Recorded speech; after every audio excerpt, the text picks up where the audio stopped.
અસામાજિક તત્વોનો આતંક હવે એ હદે પહોંચતો જોવા મળી રહ્યો છે કે તેઓ હવે ટોલ પ્લાઝાના કર્મચારીઓને જાહેરમાં નિશાન બનાવી રહ્યા છે. કાયદાનો કોઈ ડર ન હોય તેવી રીતે ખુલ્લેઆમ હિંસા કરવામાં આવી રહી છે.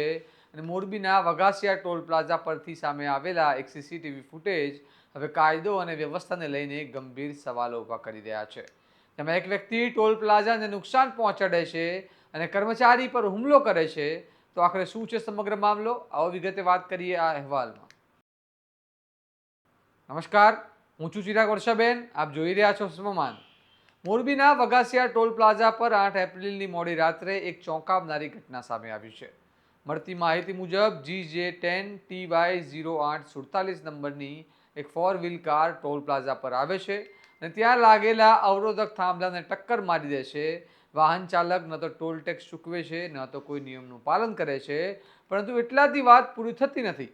આ વ્યક્તિ ફરી પાછો ટોલ પ્લાઝા પર આવે છે અને ટોલ કલેક્ટર સ્ટાફ અરુણ ક્ષીરસાગરને ગાળો બોલી તેમને લાફો મારી દે છે.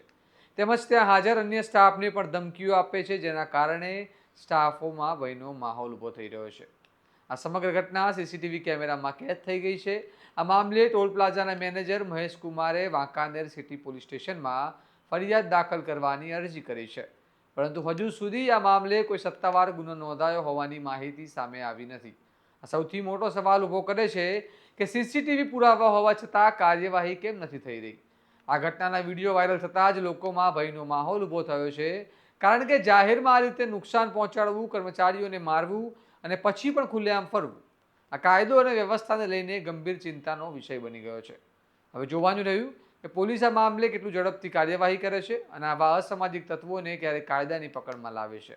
કારણ કે આવા બનાવો જો રોકવામાં નહીં આવે તો સામાન્ય નાગરિકોમાં અસુરક્ષાની લાગણી વધવી સ્વાભાવિક છે. આ મામલે તમારું શું માનવું છે, અમને કમેન્ટમાં જણાવો.